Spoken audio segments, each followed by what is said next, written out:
Hello everyone, welcome back to another video. It's been a while since I updated you guys on the Tacoma 3RZ. Last time we checked in here, we told you guys that we had low compression on cylinder 1.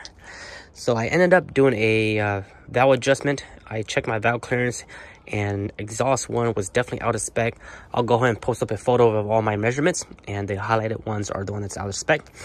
Where I checked my valve clearance and then I ordered the tools to take out the shims, and I measured the shims and they were all pretty much out of spec where I couldn't adjust them anymore.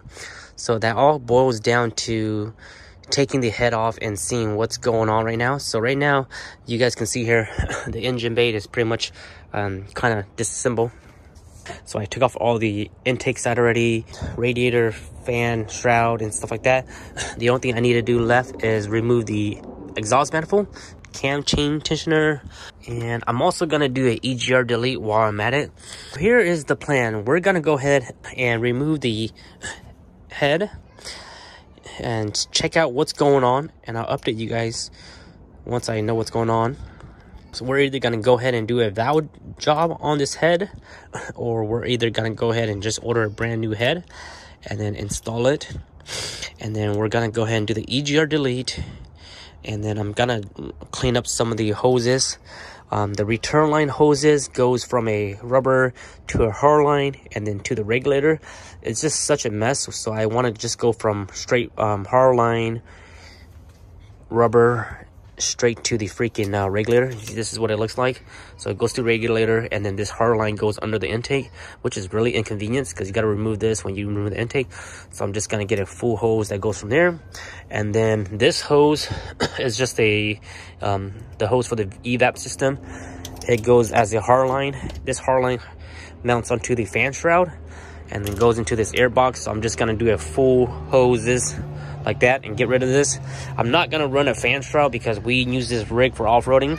All my rigs in the past, 3.0, 22RE, 5EZE, I've never ran a fan shroud. I don't have any cooling or heating issue, so I'm gonna remove that fan shroud. I still have it, it's in good condition. I'm gonna hold on to it, but I'm gonna remove that and don't run that. And then the radiator, you don't have to remove the radiator to do this job, but I'm gonna remove this radiator because you can see right here, all of this is dirt. This rig here, previous owner, they did a lot of off-roading at this place called Jim Creek / Connect, and that place is known to have like a lot of silt mud. It's very fine mud that you can't really get off, and it's super annoying. So I'm just gonna remove this whole radiator and wash it off, wash as much as I can. You guys can see right there, it's just really fine mud. It's super hard to get off to, and they were all that mud was everywhere. You can still see some right here.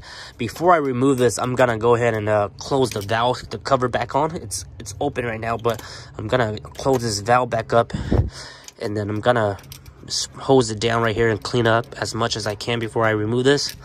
And probably gonna spray some PB blaster on the manifold. So that is the update so far, and that's what I plan to do. I really love this truck, so this is I want to put time and money into it, and I want to make sure we do it right. We do everything good. Put a nice OEM head gasket on it. I'm also gonna change the fuel filter.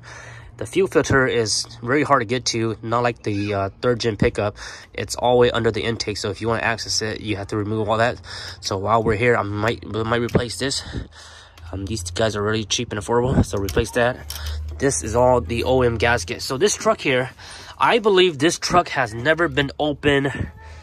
This truck might have been open on the valve cover, but as far as getting all the way down to the intake manifold, I don't think it has ever been opened this far in, because all this looks super original and everything was super tight in there. So I think this is all manual. It's been 244,000 miles on this rig, so I don't think this rig has seen much maintenance. And thermostat, I'm not gonna replace thermostats or anything like that. Everything was good the way they were. Alternator, power steering is good. This is the new power steering. I didn't tell you guys, but I did went ahead and bought a new power steering. This is from O'Reilly's. I bought a new one, and my power steering is now working. But again, I still have a little bit of leak on the power steering rack, so we're still gonna go ahead and swap the rack and pinion while we're here. And I also ordered some new outer tie rod, so we're gonna swap that too. And once we get it all running and everything runs good, I'm gonna go ahead and do the rack and pinion, and also I'm gonna put in new CV axle because the CV boots are ripped on this truck right now. And I'm also gonna do lower ball joints while I'm at it. So yeah, lots of plan for this rig, guys. This rig right now, I'm not really rushing to do this project, so I'm really taking it slow. I'm not in the rush to go off-road or anything like that. I know this project here is going to take a while. This is also my first time getting this deep into like a head gasket. I've never done a head gasket or anything like that. I've taken engine apart, so I know what it's looked like, but I haven't put it back together. So I'm going to go really slow. I read a lot of stuff, read a lot of videos, and I have the Haynes manual books. So I'll be following the Haynes manual book on how to remove it, all the torque sequence, the torque pattern, and stuff like that. So it should be really fun. I thought about removing the AC. I do have co-AC right now. And the only reason why I will want to remove it is just to make more room in the engine bay, less clutter. But then I thought about it, and we do have some hot summers once in a while up here in Alaska. And when you're off-roading, it is nice to have AC. So I'm just going to leave the AC it is.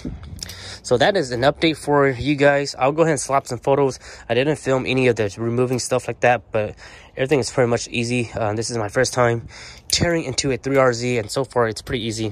Just a lot of stuff that I have to get used to and a lot of things, but for the most part, it's really easy. All simple and really fun engine to work on.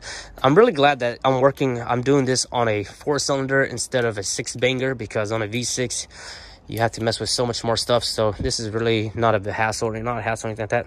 But anyway, that's a quick update for my 3RZ.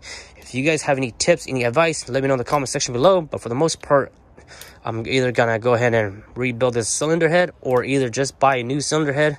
So that's the plan. And I also do need some recommendation. If you guys know where I can order a brand new cylinder head, like ready to plug and play, let me know in the comments section below. I have found one company in Florida called Odyssey Head or something like that. They're on eBay too, and they have it for like $890 ship with no cord chargers.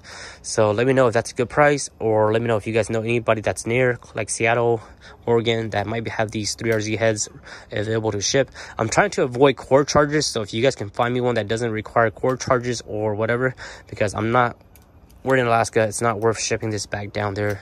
The money is too much. So let me know in the comment section below. I'll keep you guys posted. Follow my Instagram, NuttyNu_404, and you guys will get the most recent up-to-date on this project here. Tacoma 3RZ head rebuild, head swap. Peace out.